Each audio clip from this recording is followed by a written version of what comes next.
There was a major deviation from ideology.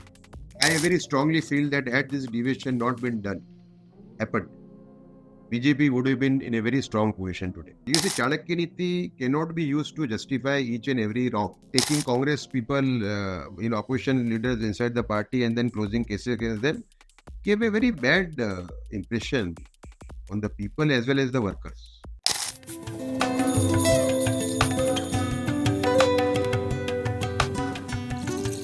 You all know by now that Narendra Modi is back as the Prime Minister of India for a third consecutive term. The Council of Ministers has been appointed, portfolios have been allocated, and this newly elected government is at work. So what will Narendra Modi's third term as Prime Minister be like?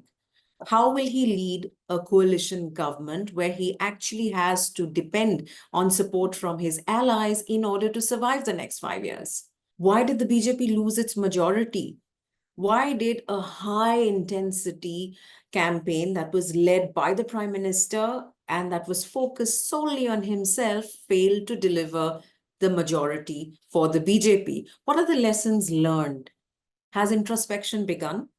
Uday Mahurkar has been studying the Prime Minister and his style of functioning for a while now. He has a couple of books out on the subject. He used to be a former journalist, and he was appointed by the Prime Minister's government in its second term as the Chief Information Commissioner of India. Uday is here. I'm going to ask him what he's making of this new reality and the verdict that's come up this election. Uday, thank you so much for making time. And is it business as usual? Because we saw this intense campaign and the Lok Sabha election. We have now seen the Prime Minister and the Council of Ministers sworn in. Portfolios have been allocated. Is it business as usual? It is business as usual now, yes, from yesterday. The kind of portfolio distribution he has done is very, very apt. I have seen him since his days in Gujarat, he is for, if somebody is performing well, he is for continuity. So that continuity is very, very visible in this. Rajnath Singh ji, Nirmala Sitharaman ji, Amit Shah ji, all of them are continuing with the same portfolios, which shows that he wants continuity wherever the work being done is good. Correct?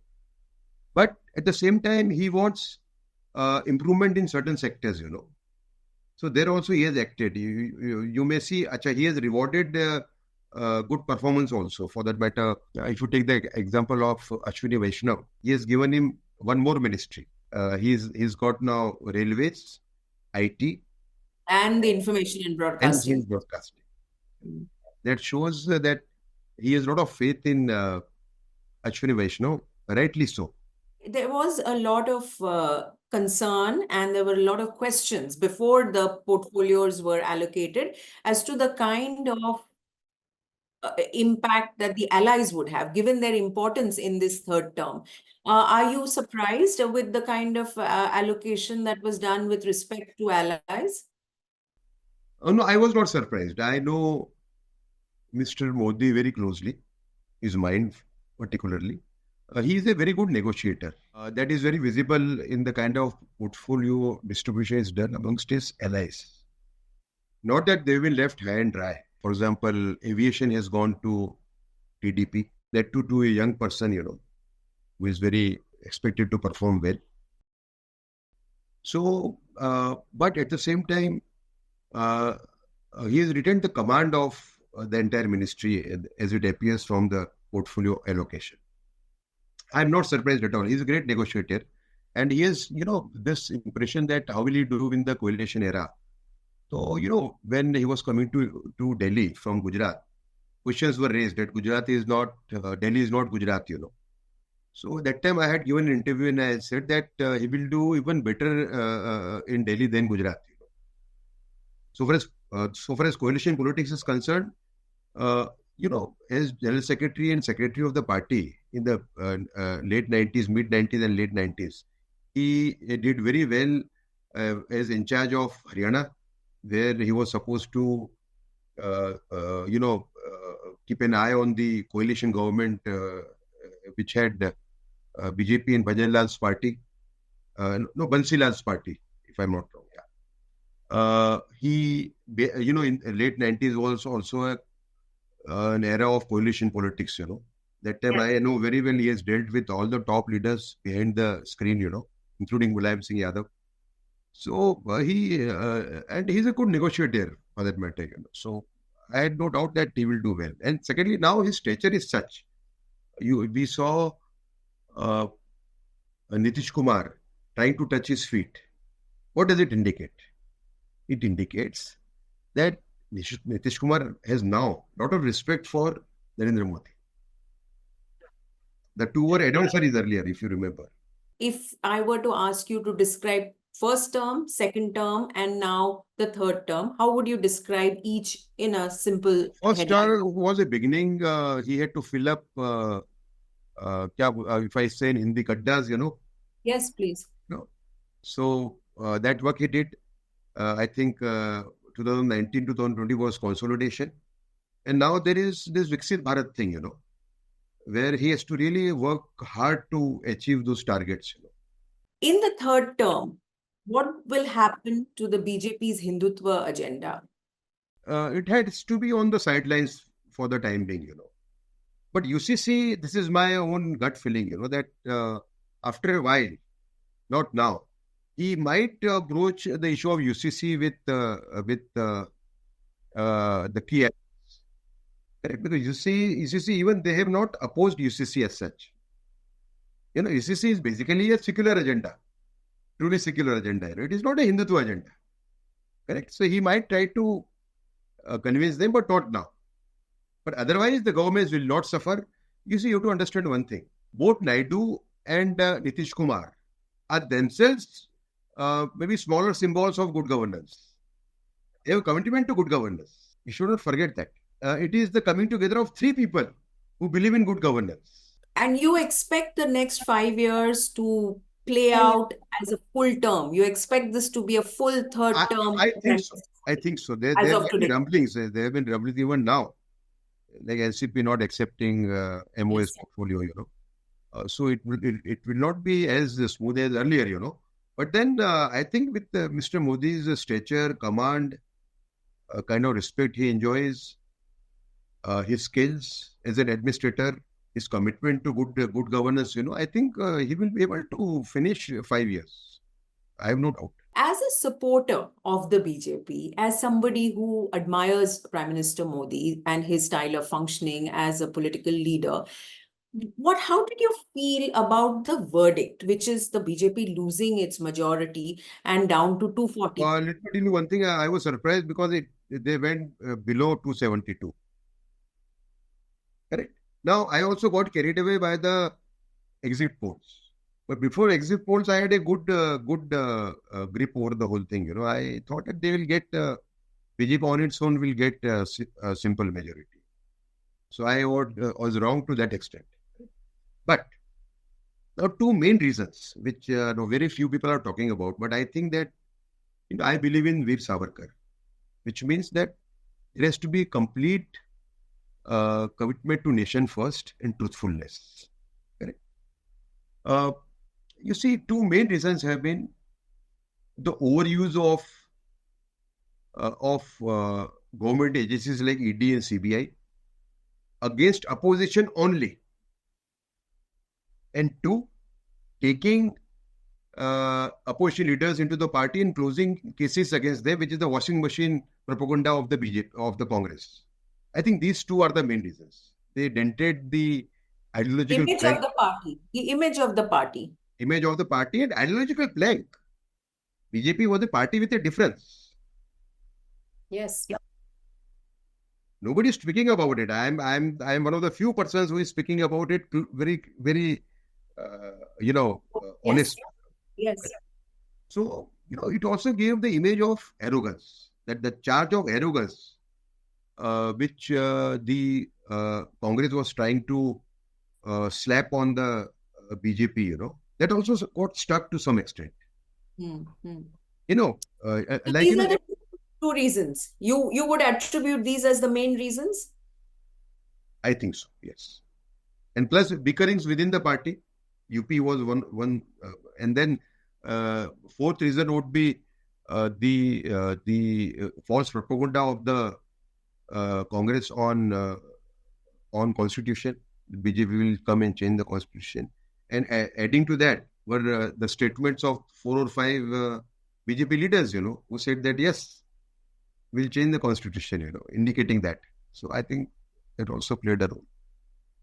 We saw in 2004 and we are seeing again in 2024, though the outcome is different electorally, that the BJP, after it completes its term, seems to lose its connection with the poor in this country. That inequality, unemployment, rural distress, farmers, not being able to have good economic livelihoods. All these seem to get very disconnected from the BJP by the end of the term. It has happened in 2024 also. Why is it No, that the BJP I would not. hear this? I would not agree with you. But I if would you look agree. at the, if you, but BJP, Uday, if you look at, BJP in terms of governance has done exceptionally well, almost on all fronts. India has, so you're, India has a problem of demand and supply. The population is increasing. The resources are not increasing with the same speed. So there will be some difference, but the best possible effort has been done by the Prime Minister and his government. so you're saying so you're saying that inequality, income distress, people not being able to make a good living and lead good lives, Things have is that improved on not that playing front. a factor? Things have improved on that.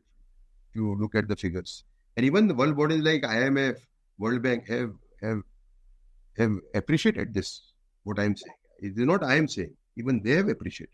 So you're saying that there was no disconnect between the No, party not at all. happening on the Not at ground in all. terms This of is a people. verdict. This verdict is not on good governance of Mr. Modi. This verdict is on ideological deviation on these two fronts which I spoke about. So why did the BJP's identity as a party with a difference, as a party which had principles which it would hold over power, why did this change? And when did this change happen? And how much of this change do you lay at the door of Prime Minister Modi and Mr. Amit Shah? The entire party has to take it. Leadership has to take it. Both of them have to take it. It cannot be laid at the doorstep of one leader. But then there was a major deviation from ideology. Okay, but you see, anybody who is associated with RSS, I believe even a section of RSS would be unhappy with this. I think in the speech of Mohanji Bhagwat today, this was apparent. On June 10th, he gave this speech. Yes, yeah. It was apparent. So, why did this shift from ideological movings happen? I will tell you one thing. In fact, I had a talk with one leader, when in 2016, when BJP tried to overturn the Uttarakhand government, it was a majority government, and I think they went to the court and the court verdict was in favor of Congress, That time I had done a very stinging piece against the BJP leadership. This is a major deviation from their ideology. So one leader, senior leader, when I met him after that, told me, Uday bhai, you are too simple a person. There are many challenges. We are not doing it because we like it. He said, we want majority in the Rajya Sabha. We want more strength in the Rajya Sabha. Then we'll be able to pass the bills. So they had this particular explanation. But I stand on my argument that on your critique major deviation with ideology yes is unacceptable. It is unacceptable. Deviation with ideology is unacceptable. I very strongly feel that had this deviation not been happened, BJP would have been in a very strong position today. Maybe it would have got 400 seats. I personally very strongly believe that ideology matters. Ideology, if there is a major deviation in ideology, you see, Chanakya Niti cannot be used to justify each and every wrong. You have to understand one thing. Sir Jadula Sarkar, the great historian, has described what is statesmanship in his book Shivaji and His Times. There is described a statesman. He said a statesman will first set a target. He will never go after abject perfection, because abject perfection in that particular period would never get him result. But he would move towards his target with minimum compromise. So I interpreted this whole thing in this way, that Chanakya Niti cannot be used to justify each and every wrong. There is a limit to it. And that limit has been The crossed. way Rajasthan government was destabilized by BJP. The entire government was functioning from Jaisalmer for 1 year, for 1 month. So, BJP, after having done such good work in governance, you see the kind of their work, they've done is, you see, I call this phase of 10 years as an age of national reawakening in terms of governance. So, Uday, why was this not highlighted on the campaign trail? Because when you look at the speeches, and we know how many speeches Prime Minister Modi did himself, and then all other political leaders in the BJP, the speeches were so negative. They were so anti-Muslim. They were fear-mongering. They were misinterpretations of the of the Congress manifesto. Why did this happen? If, like you You have say, to understand one thing. so much good work that has been done, While I agree why with was that not highlighted? while I agree with you that it was overdone, but then BJP as a party, looking to the Congress manifesto and what they have been planning. You see, you have to understand one thing. Congress is entirely in the grip of minority community. You have to understand one thing. Just going by what is written in the manifesto doesn't convey that. Who are the people running the Congress from inside? What is the influence of radical Islamists within the Congress? For example, who are these people? I don't know. I don't see these. For example, Peace TV was banned by UPA government. Peace TV of Zakir Naik. Zakir Naik, the action taken against him was by UPA government. But his Peace TV continued to be beamed in India till BJP came illegally. Which means there were people in the Congress who were ensuring that. Congress has to get over this. Otherwise, Congress will never find its, because this Congress is, even earlier Congress was certainly pro-minority. You see, you have to understand one thing. You see, India was divided on the basis of religion. Correct. And the division was asked by a section of Muslims. And they went to Pakistan. But the Muslims who remain in India chose to remain in India in a secular country, isn't it? In the 1945 election, the last parliamentary election before the poll, before the partition, voting was less because there was a lot of awareness, education was less. The Hindu voting was 25% and the Muslim voting was 20%. Out of 20%, 87% voted for Muslim League. Now, pro rata, I will not apply 87% to 100%. But majority of the Muslims were for partition and were for Muslim League. It is very clear from this. And they went, sir. So I'm saying the Muslims they did not go. They did not go. That is the story. Now, in this 87%, 13% people who didn't vote for Muslim League was Northwest Frontier Province. They voted for Congress. That is what Khan Abdul Khan said, that the greatest backstabbing which Congress has done is with Pathans. Because they had voted, now he said after Punjab in between, the Pakistan Punjab, we have to be with Pakistan. So majority of the Muslims who wanted BJP, Muslim League, they stayed back in India. That is a real story. But Uday, let's go back to the question that I asked you, which is that if you believe that in the past 10 years, there was enough and more for Prime Minister Modi's government and party to talk about in terms of governance achievements, why did we not hear that on the campaign trail? We heard that also, but then you see, there are, the Muslim agenda you cannot ignore. BJP cannot ignore it. I agree with you that it should not have been overdone, The way it was done in a very acrimonious manner, it was not justified. But Muslim issue cannot be ignored by BJP. Congress has spoken about bringing back 370. It is not there in their manifesto, of course. They have spoken about it. Then we'll come, when we come, we'll bring back 370. You're saying the kind of topics and themes that were brought out in the campaign trail by the Prime Minister were all justified given what the BJP believes in. Were to a great extent justified, not entirely. Because Okay. What some of the language which he used was not, was maybe not proper. Okay. What were the bits that were not justified? Well, that Mangal Sutra thing, for example, was something which I thought was, Little over the top. slightly overdone. But you said no party, when BJP when Congress has a very strong pro-Muslim agenda, no party can ignore that. You see, if India is a secular country, Mr. Modi, when he has implemented the schemes, he has done it without any discrimination.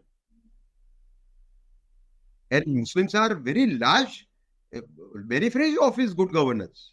The Minority Affairs Ministry of Mr. Modi has done very well as compared to the Minority Affairs Ministry of UPA. What more do you want? Scholarships have been more. Muslims have got much more scholarships as compared to the UPA regime.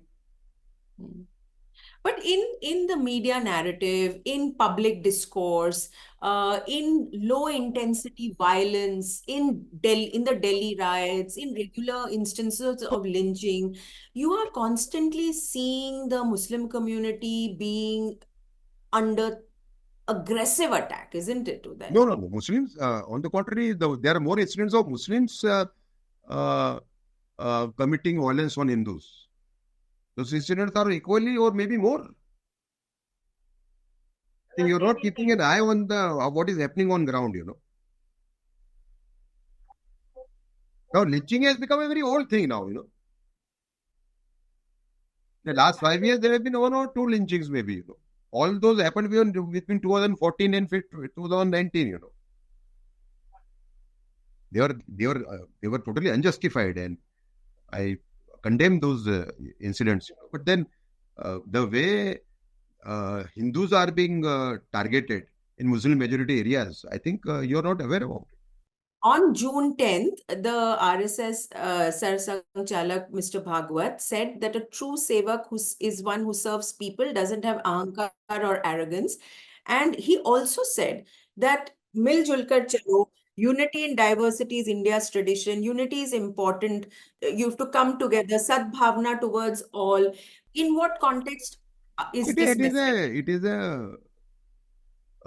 I would say, a stand which has always been taken by RSS. Yeah. It is always respected unity and diversity. You are not aware that RSS has been trying to reach out to Muslim groups. It has got, in fact, success rate might not be very high, but it has tried to reach out to Muslim groups at its own level. So RSS is sticking to the stand which it has always taken. You see, there are things in history which nobody... You see, history is the key to future success. Now, the last election of Babasaheb Ambedkar from Bandhara, who was his chief election strategist?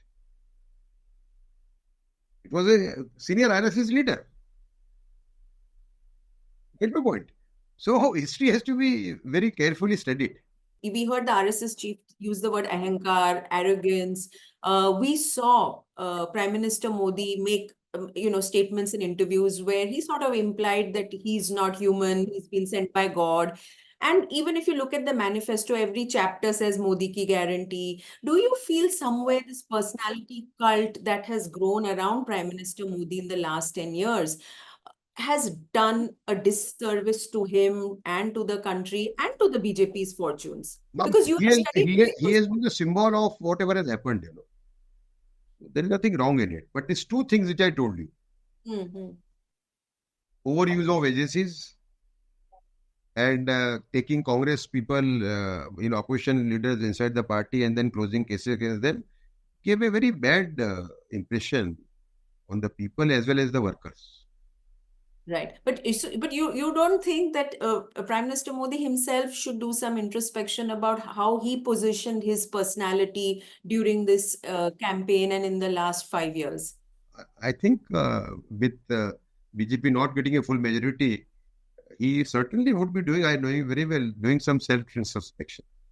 He might not say it publicly. He must be doing it. Right. Uday, what do you expect from this third term? Final question. I expect him to take the good governance agenda forward in spite of the pressures of coalition politics.